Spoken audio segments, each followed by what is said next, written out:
आज मैं बात करने वाला हूँ नेहरू रिपोर्ट के बारे में। जानेंगे कि इस वीडियो में कि नेहरू रिपोर्ट क्यों आया, इसके पीछे क्या कारण था और इसके प्रमुख प्रावधान क्या थे और इसका किन किन वर्गों ने विरोध किया, इन सब बिंदुओं के बारे में बात करेंगे आज के वीडियो में। चलिए स्टार्ट करते हैं। नेहरू रिपोर्ट। नेहरू रिपोर्ट के बारे में 1928। इसमें सर्वप्रथम जानेंगे इसका बैकग्राउंड क्या रहा। बैकग्राउंड अर्थात इसकी पृष्ठभूमि क्या रही। फिर जानेंगे नेहरू रिपोर्ट का गठन कब हुआ। गठन के अंतर्गत जानेंगे इसके अध्यक्ष कौन थे और इसके सदस्य कौन कौन थे। फिर इसमें जानेंगे इसके प्रमुख बिंदु क्या थे।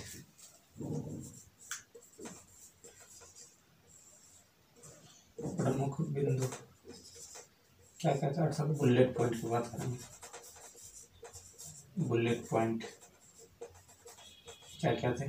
फिर बात करेंगे इसकी प्रतिक्रिया की। जब ये रिपोर्ट आया था इस पर क्या प्रतिक्रिया जाहिर किया गया। तो प्रतिक्रिया अर्थात रिएक्शन की। जब ये रिपोर्ट आया तो क्या क्या रिएक्शन में बात करेंगे क्योंकि दो वर्ग की। एक में बात करेंगे जवाहरलाल नेहरू की, जवाहरलाल की प्लस सुभाष बाबू की, सुभाष चंद्र बोस की। और फिर बात करेंगे मोहम्मद अली जिन्ना के बारे में, इन्होंने क्या प्रतिक्रिया दी। ये सारी चीज़ों के बारे में बात करेंगे आज की वीडियो में। क्या बैकग्राउंड क्या रहा, अर्थात इसका आधार क्या रहा, किस बेस पे इसका गठन किया गया। फिर इसका गठन कब किया गया, इसके अध्यक्ष कौन थे, इसके सदस्य क्या थे। फिर इसके बाद बात करेंगे क्या इसका प्रमुख पॉइंट क्या था, अर्थात बुलेट पॉइंट क्या क्या था, इसमें क्या क्या सिफारिश की गई थी, इन सब चीज़ों के बारे में बात करेंगे। फिर लास्ट में बात करेंगे इसकी प्रतिक्रिया का रिएक्शन क्या हुआ। रिएक्शन में बात करेंगे किसके बारे में, जवाहरलाल नेहरू और सुभाष चंद्र बोस के बारे में। फिर बात करेंगे मोहम्मद अली जिन्ना का, इन्होंने क्या प्रतिक्रिया जाहिर की। चलिए इसका बैकग्राउंड क्या रहा। बैकग्राउंड अर्थात इसकी पृष्ठभूमि क्या रही। पृष्ठभूमि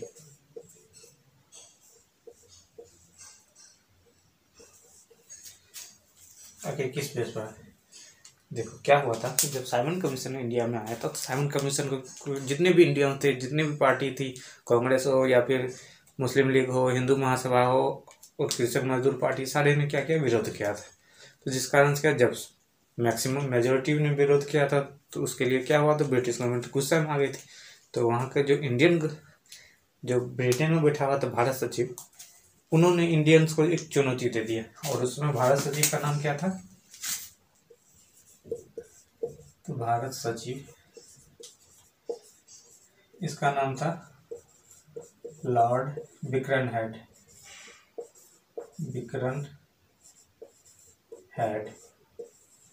इन्होंने इंडियंस को क्या किया था, भारतीयों को 1928 में एक चुनौती दे दिया। चुनौती दी मानी, बोला ठीक है, अगर आप इंडियन जो जितने भी कांग्रेस के मेंबर थे, अगर आप सक्षम हो, अगर कहते हो कि हम एबल हैं क्या करने के लिए, कि अपना कॉन्स्टिट्यूशन खुद निर्माण करने के लिए, तो आप उनको इंडियंस को टाइम दिया कि एक वर्ष के भीतर के अंदर क्या करो, एक संविधान बनाओ या कानून बनाओ, कानून का निर्माण करो जो क्या हो, सभी जितने भी पॉलिटिकल पार्टी थे या जितने भी दल थे या लोग थे, सभी को स्वीकार हो, जो सभी दलों को क्या हो, स्वीकार हो। जिसपे सारे दल क्या हो सहमत। ये बैकग्राउंड में था इसका कहने का मीनिंग। और जिस चैलेंज को क्या किया इंडियंस ने, भारतीयों ने क्या किया, इसको स्वीकार किया और भारतीयों ने इसे स्वीकार किया। इसको क्या किया तो स्वीकार किया। कैसे? इस चुनौती को स्वीकार करते हुए क्या हुआ, नेहरू रिपोर्ट तैयार किया। अब बात करते हैं ये बैकग्राउंड। अब बात करते हैं कि इसका गठन कैसे किया। जब इसको स्वीकार किया तो गठन में किसके बारे में बात करेंगे, मेन बात करेंगे इसके अध्यक्ष कौन थे, अध्यक्ष प्लस सदस्य, इसके सदस्य कौन थे।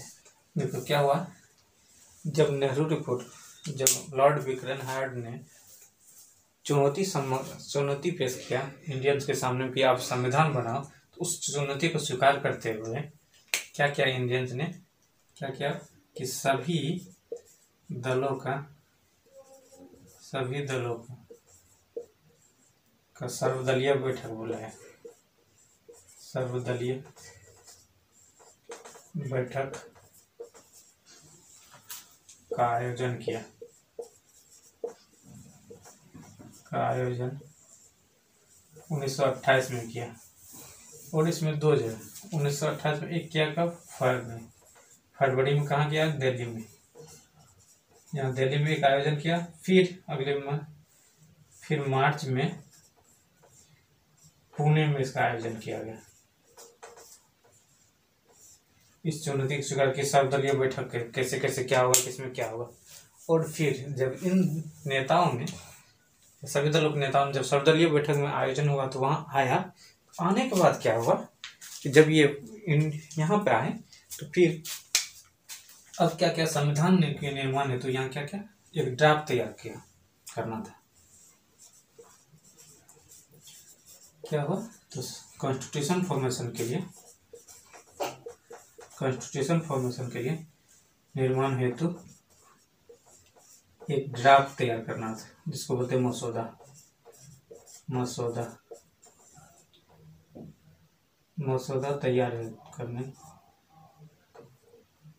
तैयार करने के लिए इसको क्या बोलते हैं,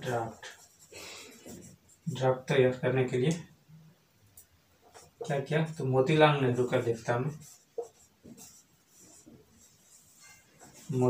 नेहरू की अध्यक्षता में एक कमेटी का गठन किया गया। अध्यक्षता में क्या हुआ, ये कमेटी समिति का रिपोर्ट किया गया, अध्यक्षता में गठन किया गया। समिति या आयोग, समिति का गठन किया गया, कमेटी का गठन किया गया, जिसके मेंबर कौन कौन थे। अब इस नेहरू रिपोर्ट में जो मेंबर बने, सदस्यगण कौन थे, उनके बारे में बात करते हैं। सबसे पहला नाम शोएब कुरैशी।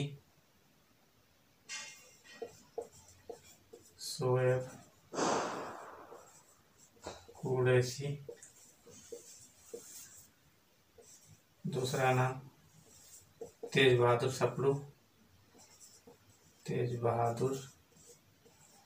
सप्रू। फिर सुभाष बाबू, कौन तो सुभाष चंद्र बोस।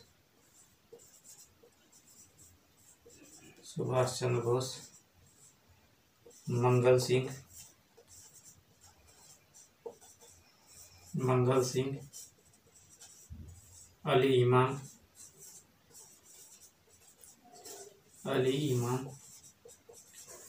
और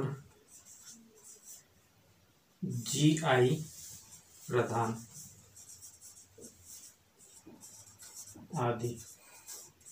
ये सारे नेहरू रिपोर्ट जो 1928 में आया, पब्लिश हुआ, उसके ये मेंबर थे। कौन कौन मेंबर्स थे, शोएब कुरैशी, तेज बहादुर सप्रू, सुभाष चंद्र बोस, मंगल सिंह, अली इमाम और SM प्रधान। ये किन के थे, तो ये नेहरू रिपोर्ट का जो गठन किया गया था नेहरू रिपोर्ट के लिए जो कमेटी गठित हुए थे उसके ये मेंबर्स थे।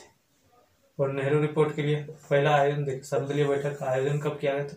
1928 में फरवरी में किया गया नई दिल्ली में, फिर मार्च में किया गया कहाँ? पुणे में।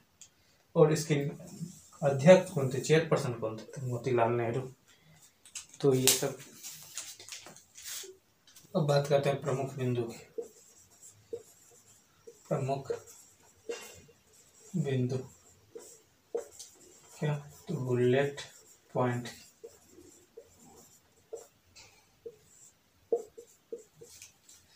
सबसे पहले जानते हैं क्या, भारत को डोमिनियन स्टेटस दिया जाए, डोमिनियन स्टेटस प्रदान किया जाए और उत्तरदायी सरकार का गठन किया जाए। पहली बात, उत्तरदायी गवर्नमेंट का क्या किया जाए? एस्टेब्लिश किया जाए, गठन किया जाए। फिर क्या किया गया? बात क्या पृथक जो निर्वाचन है उसको समाप्त किया जाए। अर्थात क्या? पृथक निर्वाचन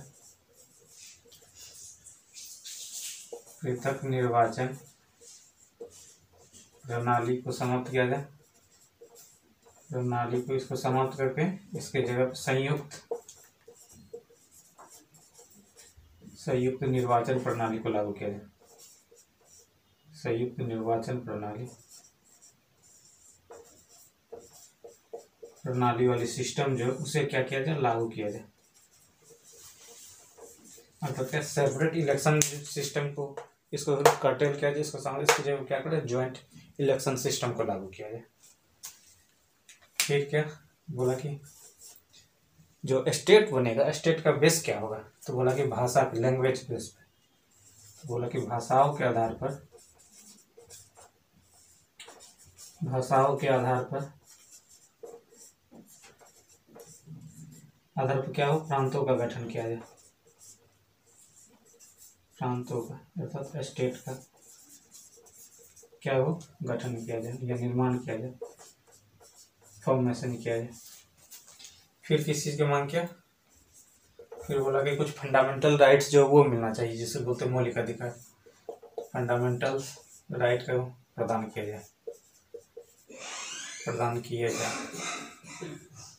जाए। अब इसमें कौन कौन से फंडामेंटल राइट्स की डिमांड किया? तो सबसे पहले क्या?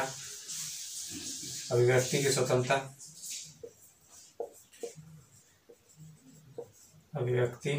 स्वतंत्रता, फ्रीडम ऑफ एक्सप्रेशन, अभिव्यक्ति की स्वतंत्रता। सेकेंड, महिलाओं को समान अधिकार, इक्वल राइट फॉर वुमेन। महिलाओं को समान अधिकार दिए जाए, उसके बारे में बात किया गया। फिर किसके? तो वयस्क मताधिकार की बात की गई। वयस्क मताधिकार मतलब क्या? एडल्ट फ्रेंचाइजी या एडल्ट वोटिंग राइट के बारे में बात किया गया। फिर ऑर्गेनाइजेशन को फॉर्मेशन की बात किया गया। स्वतंत्रता दिया जाए, फ्रीडम दिया जाए, संगठन बनाने की आज़ादी, बनाने की स्वतंत्रता। ये था इनमें कि सेंट्रल और स्टेट के बीच में, अर्थात केंद्र और प्रांतों के मध्य क्या हो?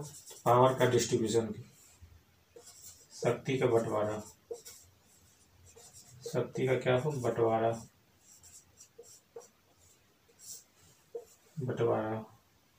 और जो अवशिष्ट शक्ति है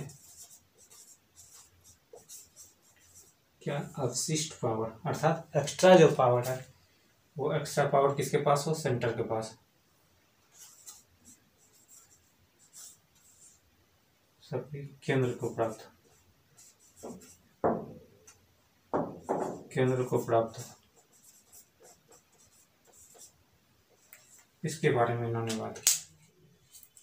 पहला क्या कि इंडियंस को डोमिनियन स्टेटस, भारत में क्या हो, डोमिनियन स्टेटस मिले, जिसको बोलते क्या, औपनिवेशिक सरकार या स्वराज, वो इन्होंने इसके बाद डिमांड की। फिर बोला क्या, इसके साथ ही क्या हो, रिस्पॉन्सिबल गवर्नमेंट का गठन किया जाए। जबकि साइमन कमीशन जब अपना रिपोर्ट तैयार किया था तो उसमें बोला था कि सेंटर में क्या हो, रिस्पॉन्सिबल गवर्नमेंट का गठन नहीं किया जाए।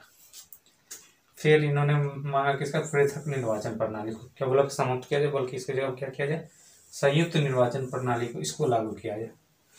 और स्टेट का जो फॉर्मेशन हो उसका बेस क्या हो, तो भाषा, स्टेट का फॉर्मेशन का बेस।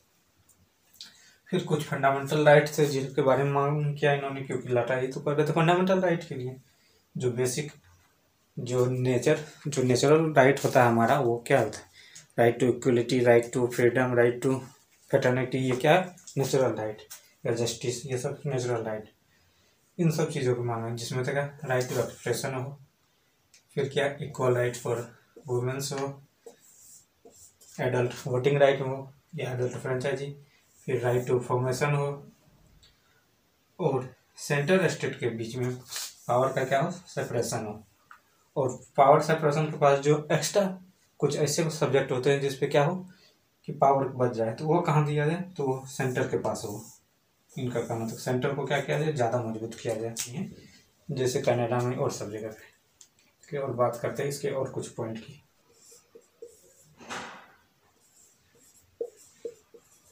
सिंध एवं बम्बई प्रांतों को अलग किया जाए, क्या किया जाए, तो अलग किया जाए, अलग किया जाए और नया प्रांत बनाया जाए, एक नया प्रांत बनाया जाए, प्रांत बनाया जाए।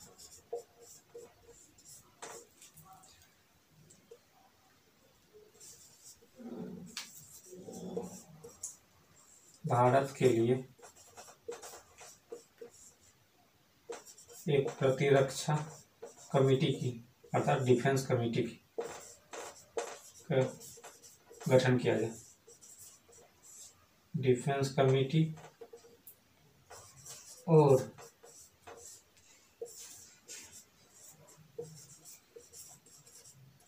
सुप्रीम कोर्ट की स्थापना की जाए,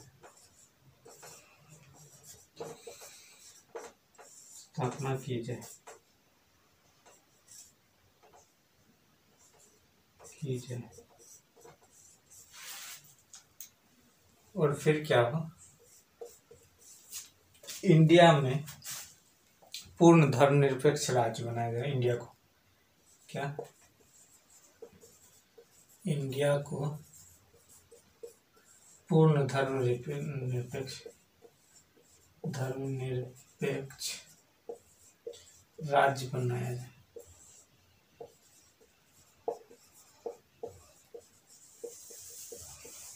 अर्थात क्या, इंडिया को क्या किया जाए, टोटल सेकुलर स्टेट बनाया जाए। और केंद्रीय विधानमंडल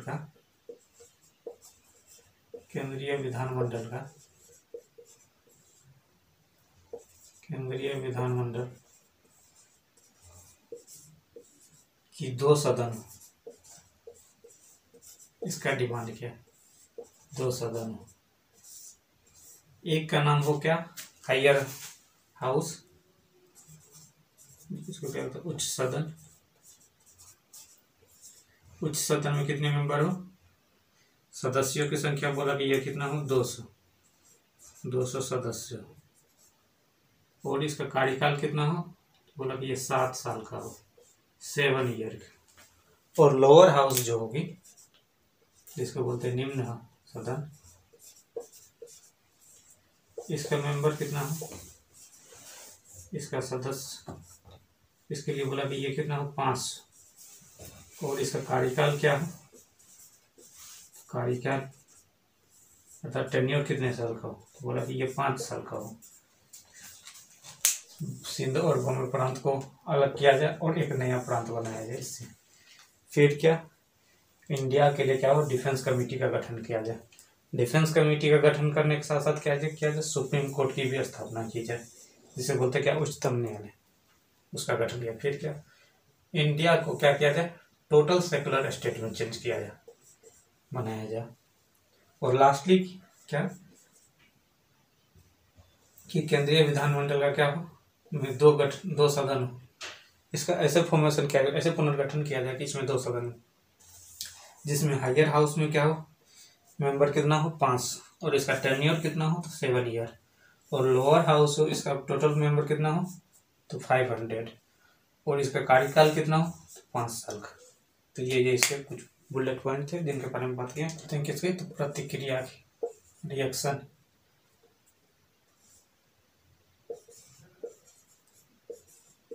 प्रतिक्रिया सबसे पहले जानेंगे इसमें किसकी बात, तो सुभाष बाबू और जवाहरलाल नेहरू। सुभाष चंद्र बोस प्लस जवाहरलाल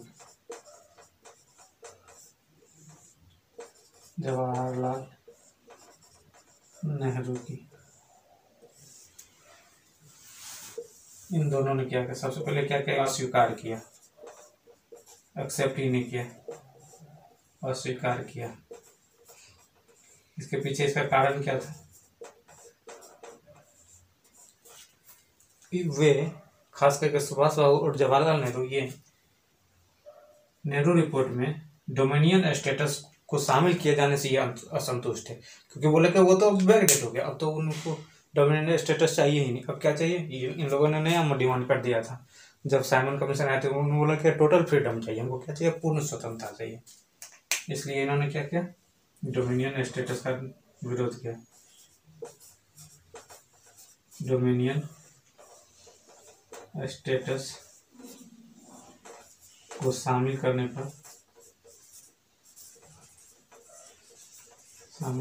पर आपत्ति जताई।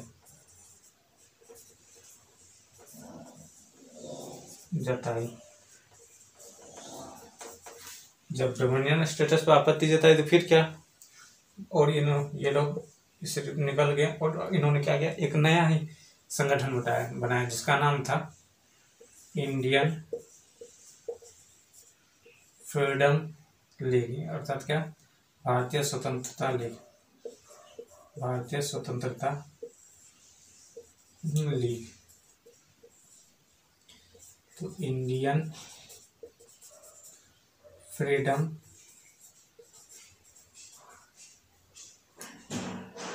लीग, इसकी स्थापना की। उससे अलग होकर इन्होंने इसकी स्थापना की, इन्होंने पूर्ण स्वराज की मांग किया, पूर्ण स्वराज की मांग पर बल दिया, मांग पर बल दिया। इनका कहना ही था कि क्या अब हमें कुछ नहीं चाहिए, अब हमें क्या चाहिए, हमें टोटल फ्रीडम चाहिए। अब ये क्या हुआ, ये डोमिनियन स्टेटस की जो बात की गई थी नेहरू रिपोर्ट में, बोला तो ये तो बैकडेट हो गया, इसका कोई महत्व ही नहीं है, इसका कोई वैल्यू नहीं है, इसलिए हम आपत्ति जताते हैं। और इसके जगह पर क्या बनाया, एक नया लीग बनाया जिसका नाम था इंडियन इंडिपेंडेंस लीग। कब क्या गया था स्थापना, 1928 में। और इसके कौन मेंबर थे, 2 मेंबर, इंडियन इंडिपेंडेंस लीग के कौन कौन मेंबर थे, सुभाष बाबू और जवाहरलाल नेहरू।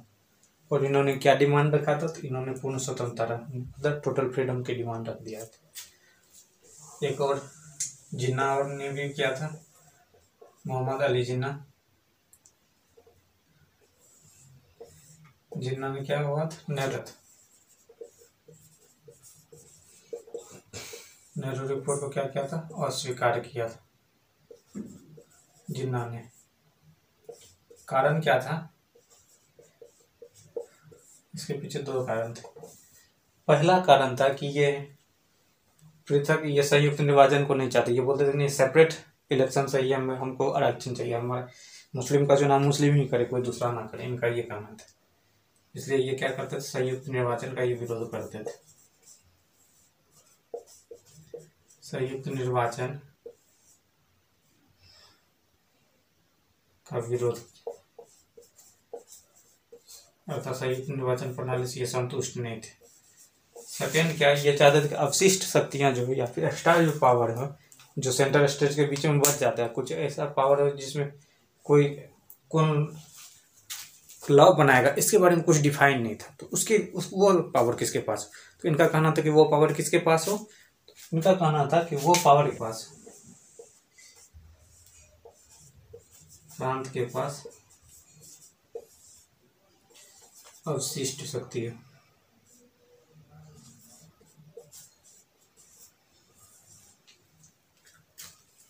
अवशिष्ट शक्ति हो, ये मांग कर रहे थे।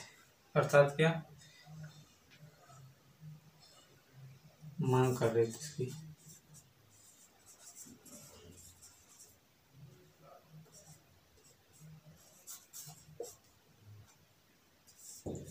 जब इनकी डिमांड को नहीं स्वीकार किया गया, ये दोनों इनका डिमांड था। अब जब जिन्ना की डिमांड को नहीं, जब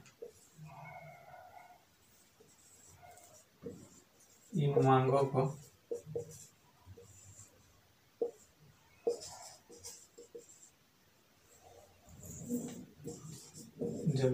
को नहीं माना गया, जब इन मांगों पर नहीं ध्यान दिया गया,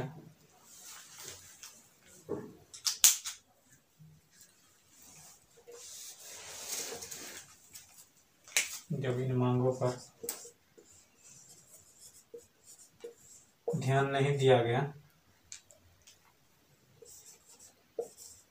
तो जिन्ना ने अपना 14 सूत्री कार्यक्रम चलाया। 14 सूत्रीय कार्यक्रम पेश किया।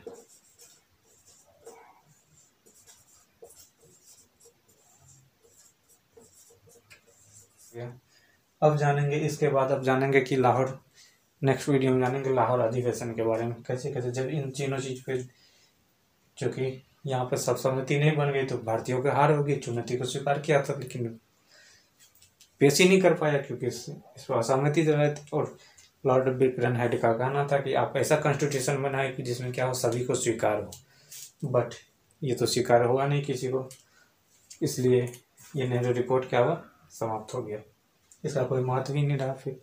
लेकिन हाँ, इसका एक आइडिया ये हुआ कि इंडियंस को पहली बार अनुभव हुआ कि हम भी संविधान बना सकते हैं, और कैसे कैसे बना सकते हैं, एक फॉर्मेट तैयार करने में, ये ड्राफ्ट तैयार करने में बहुत ज़्यादा ध्यान। तो वहाँ से क्या हुआ, कॉन्फिडेंस बढ़ा इस रिपोर्ट के आने के बाद से। अगर आपको ये वीडियो अच्छा लगे तो प्लीज़ सब्सक्राइब कीजिएगा, लाइक कीजिएगा और शेयर कीजिएगा।